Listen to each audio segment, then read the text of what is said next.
ఇదే పాపం. Okay brothers, ఒక తల్లి కడుపును పుట్టకపోయినా ఒకే ఆటోలో కలిసి ప్రయాణం చేశాం. ఈ ఇల్లు మీద అండి? అవును బాబు. ఇంత పెద్ద ఇల్లు పెట్టుకుని సోలో ఆటోలో రాక ఇలా షేరింగ్ ఆటోలో వచ్చారేటండి? ప్రజల వద్దకే పాలనలాగా ప్రజలతోనే ప్రయాణం అన్నమాట. నమ్మలేకపోతున్నామండి. ఈ సత్యబాబుకి తెలియదు ఒకటే, అబద్ధం. డౌట్స్ ఏం పెట్టుకోకండి. మీకు ఎప్పుడు రావాలనిపిస్తే అప్పుడు వచ్చేయండి. ఖర్చు లేకుండా కాఫీ తాగుతాం, బిల్లు కట్టకుండా భోంచేద్దాం. సరేనా? అలాగే. బయలుదేరమ్మా, మీకు ఆలస్యం ఎలా ఉంది? నమస్తే సార్.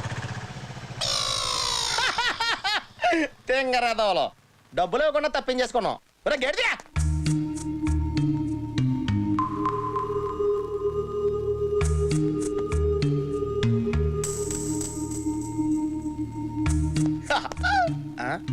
ఆలస్యంగా వచ్చినని ఫీల్ అవుతున్నట్టున్నారు.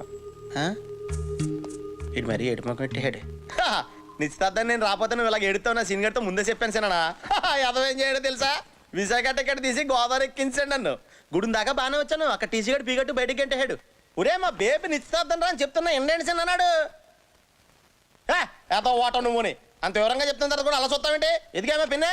అప్పటికే టైంకి వచ్చేద్దాం ఇసుకలారి ఎక్కేహానే. ఆ హైవే మీద టాటరాన్ని గుద్దేహాడు, పెద్ద పెంట అయిపోయింది అక్కడ. ఇందులో నా తప్పేనా ఉందా చెప్పా పిన్నే? నీ తప్పేం లేదు కానీ నువ్వు లోపలికి వెళ్ళరా. అరే నువ్వు కూడా ఆయన అర్థం బద్దలు ఎక్కడ మాడతావేంటి? ఎదిగామే బేబే, ఆఖరికి హైటెక్ బస్ క్యాచ్ చేసి వచ్చానే. ఆడు స్లోగా తోలితేనే ఫాస్ట్గా వెళ్ళి వచ్చేస్తానే. ఎంత చెప్పిన తర్వాత కూడా మొఖం అలా పెడతావేంటి? మనిషివా పశువా నువ్వు? చంపేస్తా ఆపై. ఇదేంటి నిశ్చితార్థం రాకపోతే కొట్టేస్తారా? ఎక్కడన్నా ఉందా ఇది? మాట్లాడంటే నిశ్చితార్థం ఆగిపోయింది చాలా. ఇటు పైకి ఎదవలాగా అంటారు కానీ సెంటిమెంట్స్ ఎక్కువ. ఎంత పని చేసి వచ్చినానా? నేను రాలేదని నిశ్చితార్థం ఆపేసేవా? ఎంత అభిమానం ఉంటే మాత్రం ఒక క్వార్టర్ రాలేదని పోలింగ్ పోస్ట్ పోన్ చేసుకుంటావా? మూర్ఖత్వం కాకపోతే. ఈ మధ్య నువ్వు చాలా దరిద్రంగా బిహేవ్ చేస్తున్నావు. టాకో లోపలికి వెళ్ళరా. వాడేం చేశాడు? ముందు జరగాల్సిన దాని గురించి ఆలోచించండి. ఇక జరగాల్సిందేం లేదు. ఇన్ని సంవత్సరాలు సంపాదించుకున్న పేరు పొరువు అన్ని గంగలో కలిసిపోయాయి. డాడీ, ఇది మీకు జరిగిన అవమానం కాదు, నాకు జరిగిన అవమానం. నీకు అవమానం మాత్రమే జరిగింది తల్లి. నాకు ఖర్చు అయిందిగా. 25 లక్షలు పెట్టి ఫంక్షన్ చేస్తే మన ఖర్చుతోనే మనల్ని అవమానించాడు. ఎవరి కోసం అయితే సిద్ధు ఇదంతా చేశాడో ఆయన్నే అతనికి దూరం చేస్తాను. ఇవన్నీ వినడానికి బాగుంటాయి కానీ ప్రాక్టికల్ గా వర్కౌట్ అవ్వవు. చూశాను కదా daddy. When you can't beat them, join them. సిద్ధుకి వైఫ్ గా ఇంట్లో కాలు పెట్టి ఆ తండ్రి కొడుకుల మధ్య చిచ్చు పెడతాను. ఇదిగో నువ్వు చిచ్చు పెడతావా చిచ్చు పెట్టి పెడతావా నాకు తెలియదు కానీ వాళ్ళిద్దరూ కలవకూడదు, విడిపోవాలి ఇద్దరు. అప్పుడే నాకు జరిగిన అవమానాన్ని కొంచెమైనా మర్చిపోగలను. కొంత అంటే మొత్తం మర్చిపోలే చేస్తాను. సారీ, మేము చేస్తాం. చిన్న ఇంకో 6 నెలల్లో ఎలక్షన్స్ వచ్చేస్తున్నాయి, ఫండ్స్ చూస్తే టైట్ గా ఉన్నాయి. నువ్వు వాటి సంగతి చూసుకుంటే నేను బేబక్క సపోర్ట్ గా బ్లడ్ ఎట్టేస్తాను. పద బేబక్క, వెళ్ళి కొంపలు కూల్చేద్దాం. నీ ప్లాన్కి నా పథకం తోడైతే ప్రతిపక్షానికి నరకమే. ఏమే చిన్నోడా, నువ్వు చేసిన పనేం బాగాలేదురా. అంటే ఆయన పెట్టిన కండిషన్స్ నువ్వు ఒప్పుకోవడం బాగుందా? అలాని కాదు, ఎలాని కాదు, సమయానికి తాతారు వచ్చి చెప్పాడు కాబట్టి సరిపోయింది. లేకపోతే ఏమైంది? డిమాండ్స్ అలా చెప్పాల్సి. చాలే ఆపండి మీ గొడవ. ముందు కాఫీ తీసుకోండి. తీసుకా. మీ తండ్రి కొడుకుల ప్రేమ సంగతి సరే, ప్రేమించిన అమ్మాయి గురించి ఆలోచించారా? ఎలా ఆలోచిస్తాడమ్మా? బిగినింగ్ నుంచి ఇంట్లో లేడీస్ సెంటిమెంట్ ఉంటే కదా. చాలా ఎడగారాలు. అసెంబ్లీలో స్పీకర్లా భలే చెప్పారండి. కొత్త రోడ్లో నిగనగలాడుతున్నావు. ఎవడో నువ్వు? సత్యబాబు అండి. 4 సార్లు సర్పంచ్ కింద పోటీ చేసి ఓడిపోయామండి, అందుకే సర్పంచ్ సత్యబాబు అంటారండి. రాత్రిపూట ప్రచారానికి వెళ్ళి ఉంటావు, ఎవడో కనబడికి ఓడిపోయి ఉంటాడు. నిజమేనండి. మీకు ఎవరు చెప్పారు? తర్వాత చెప్తాంలే, ముందు మాతో పని చెప్పు. అన్యాయం జరిగిన అభ్యర్థికి న్యాయం జరగాలన్న కార్యక్రమం మీద ఇక్కడ రావడం జరిగింది. అన్యాయమా? ఎవరా అభ్యర్థి? బేబకే.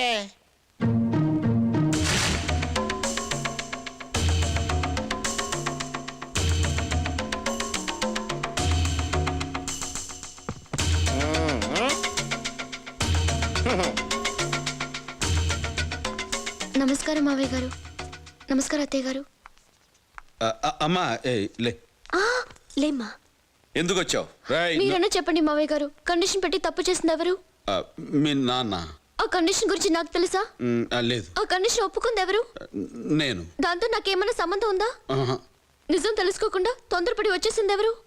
వాడు. ఆ ముగ్గురు చేసిన తప్పులకి ఆడదాన్ని నాకెందుకు అన్యాయం జరగాలి చెప్పండి అత్తయ్య గారు. అవునమ్మా.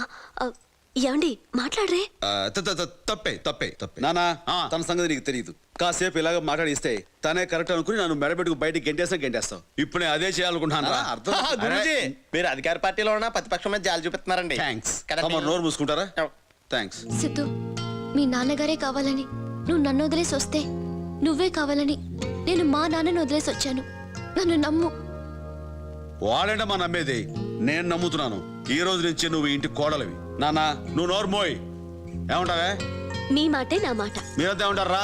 ఏదంటే అదే అన్న. శభాష్. బేబక్కాయ్, నువ్వు ఏకగ్రీవంగా ఎన్నికైపోయావా?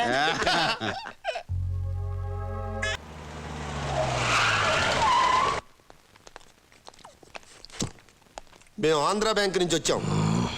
హాంకాంగ్ టౌన్షిప్ కాంట్రాక్ట్ మీకే వస్తుందని చెప్పి మా బ్యాంకుని నమ్మించి మిషనరీ కోసం మా దగ్గర 9 కోట్లు అప్పు తీసుకున్నారు. గవర్నమెంట్ వారు మిమ్మల్ని బ్లాక్ లిస్ట్ లో వేశారని తెలిసింది. ఎన్నిసార్లు నోటీసులు పంపించినా మీ దగ్గర సమాధానం లేదు. అందుకే హెడ్ ఆఫీస్ వారు మీ ప్రాపర్టీస్ అటాచ్ చేయమని ఆర్డర్స్ ఇచ్చారు. మీ పని మీరు కానివ్వండి. ఇవ్వండి బ్యాంక్ ఆర్డర్స్.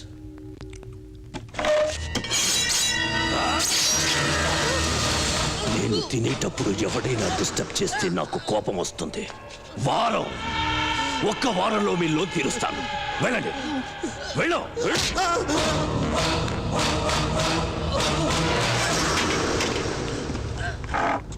వారం రోజుల్లో ఎలా తీరుస్తారండి? తీరుస్తాను. నష్టం చేసిన వాడి నష్టపరిహారం కట్టాలి. అదే న్యాయం. సిద్ధు హారతి తీసుకోండి. నేను మావయ్య గారికి చెప్పారా? లేదు. ఒకసారి చెప్పి చూడండి. ఆయన చేత తావుడు మానిపించడం ఇంపాసిబుల్.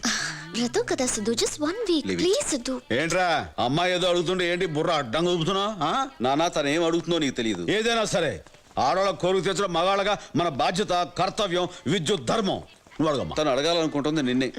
అయితే మరీ మంచిది, అడుగమ్మా. ఏం పర్లేదు. నాకు కమిట్ అయిపోతున్నావు, ఆలోచించుకో. ఏయ్, ఈ గోవిందరాజులు ఆలోచించాక మాట్లాడతాడు, మాట్లాడాక ఆలోచించాడు. నాన్న నువ్వు నోరుమోయ్. నోడుగమ్మా. మావయ్య గారు, నేను వ్రతం చేస్తున్నాను. చాలా సంతోషం అమ్మా, చేసుకో. వారం రోజులు ఇంట్లో నాన్ వెజ్ తినకూడదు. నాన్న అది పెద్ద కష్టమే కదమ్మా. అలాగే మానేద్దాం. అలాగే అడుగమ్మా. అది ఎందుకు అనసుగుడు? నువ్వు ఒక వారం రోజుల పాటు మందు తాకూడదు.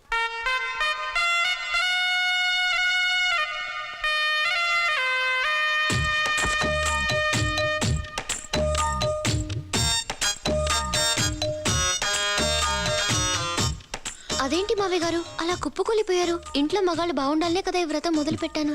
ఇప్పుడు మేము అంతా బాగానే ఉన్నాం కదమ్మా. ఇంకా బాగుండాలని మావయ్య గారు. ఇంకా ఆశగా అంతే ఉంది తల్లి. శ్వేత, ఆయన మొహం చూస్తే తెలియట్లే. ఆయన మానడు గాని నువ్వే వ్రతం మానేసాయి. నువ్వు నోరు మూసుకోవా అమ్మా. నువ్వు వెళ్ళి నీ వ్రతం సంగతి చూసుకో. నేను నా మనసు సంగతి చూసుకుంటా. హలో, ఎరా నువ్వు పార్టీ పాలసీలు విరుద్ధంగా ప్రవర్తిస్తున్నావు. మనం వచ్చింది పార్టీని పడగొడటానికి, నిలబెట్టడానికి కాదు. నేను చేస్తుంది అదే. ఏంటి ఏం చేస్తున్నావు నువ్వు ఇక్కడ? వాళ్ళకున్న బ్యాడ్ హ్యాబిట్స్ మానిపించేస్తావా? వాళ్ళు మంది అయితే మనకెందుకు, పాన్ పరగలు తింటే మనకెందుకు? వచ్చిన పని చూసుకోక. నీకు సైజుకు తగ్గ మెదట్లేదు. అందుకే నేను వెనకాల తిరుగుతున్నాను. మ్యాటర్ చెప్పా. వ్రతం పేరుతో మందు మానేలా నేను చేశాను. పందెం కట్టి పీకల దాకా తాగేలా నువ్వు చేయాలి. నవ్వుతూ వెళ్ళిన గోవిందరాజు తూలుతూ రావాలి. పాక్కుంటూ వచ్చేస్తాడు. మందు మాకు పథకంలో గోవిందమాని ముంచేస్తాను కదా. ఉంటాను రా, బాయ్.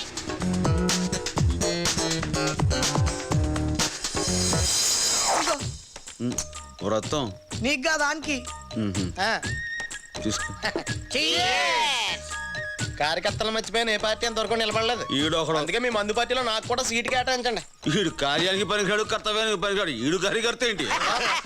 ఏవా వచ్చి కూకున్నా నువ్వు కూడా మాదేసా? ప్రజల కష్టసుఖాలే పంచుకుంటున్నాం. ఈ తొక్కలో మందు లెక్క ఏంటి? ఆయన మేము గోవింద మామయ్య గారిలాగా ఎవరికో భయపడి మందు మానేయలే బాబు. ఏంటి నోరు జారుతున్నావు? జంక్షన్ జామ్ అయిపోతే జాగ్రత్త. లేడీస్ కి మాడిచ్చాం కాబట్టి కొంచెం గ్యాప్ ఇచ్చాం. లేడీస్ మాటలు సీరియస్ గా తీసుకుని పైకి వచ్చిన ఒకటి చూపించండి. గురువు గారు, అసలు మీ అబ్బాయి మీతో మందు మానిపించడం కోసం వేసిన ప్లాన్ కూడా అయి ఉండొచ్చు కదా, ఆలోచించండి. అయినా లేడీస్ కి మాటిచ్చాం కదా, వదిలేద్దాం. వదిలేండి. కెపాసిటీ లేనప్పుడు తాగితే కక్కేసుకుంటారు. అన్న కెపాసిటీ గురించి మాట్లాడకు. అన్న మందు తాగుడు మొదలు పెడితే ట్విన్ సిటీస్ లో మందు కొర వస్తుంది తెలుసా? ఏమంటావు అన్న?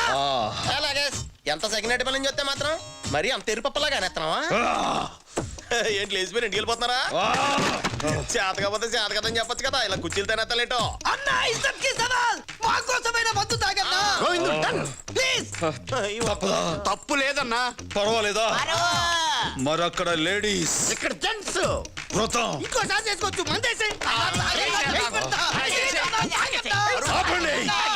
Full bottle.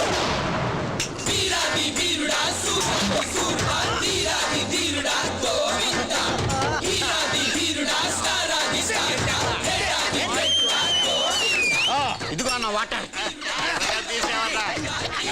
గోవిందరాజులకి జై! జై, జై, జై, జై, జై, జై, జై! గోవింద రాజులు గారు ముందు మందు తాగి తర్వాత వాటర్ తాగారంటండి. ఎప్పుడైనా ఎవడైనా నీరు తాగి మందు తాగినా మందు తాగి నీరు తాగినా రెండు జీర్ణకోశంలోనే కదరా మిక్స్ అయ్యేది. ఏం చెప్పావు శ్రీకృష్ణుడా? ఆ మొక్క ఈ నికృష్టుడికి చెప్పండి. కరెక్టే కరెక్ట్ అంటావేంట్రా కర్రి సన్నాసి. కెపాసిటీ గురించి ఇప్పుడే ఉంటావు. ఏమంటాం బాసు అన్నమాట వెనక్కి తీసుకుంటున్నాం సరేనా? వెనక్కి తీసుకోవడం కాదురా.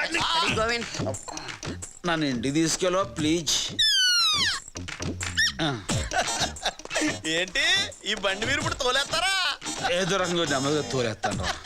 నెమ్మదిగా అంటే రేపు పొద్దున ఇంటికి వెళ్తావా? పోనీ నేను తోలేనా? అయ్యి బాబు కుర్రోడు నువ్వు స్పీడ్ తోలేస్తావు. డ్రైవింగ్ అంటే మా సెట చిరాకు నాకు అసలు. ఇక్కడ అట్టుకో. అబ్బో అయ్య బాబోయ్! మీరు తోలే తోలి పట్టుకోవడం ఏంటి? ఏం నిలికేసుకుంటున్నారు? కాలుతో ఇలా కొడతాం. అది ఇక్కడ రైట్ సైడ్ ఉంటది Correct, చూసుకోవట్లే. అదే మరి జాగ్రత్త కొట్టనే లేదా కాలు సిరిగిపోద్ది. పోనేమండి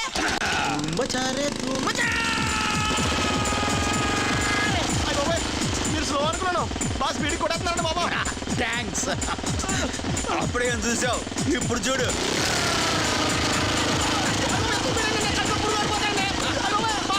మనం స్పీడ్కి వెళ్ళి పీకే పని ఉందండి. ఇప్పుడు స్లోగా వెళ్తే బెటర్ అని పెట్టినాను నాకు. స్లోగా మా చెడచ్చలగా ఇప్పుడు చూడు.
చూడొచ్చు గోమే కూడా మళ్ళీగా అమ్మా ఇచ్చి ఎదుర్కొంటే చెడసరగా ఎలకల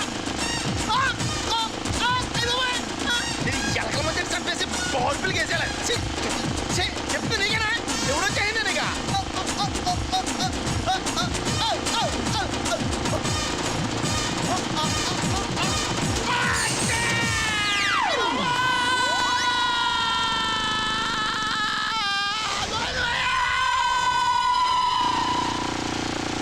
ఎట్లా సైలెంట్ అయిపోయావు. ఈడెక్కడ ఎక్కడో డ్రాప్ అయిపోయావు.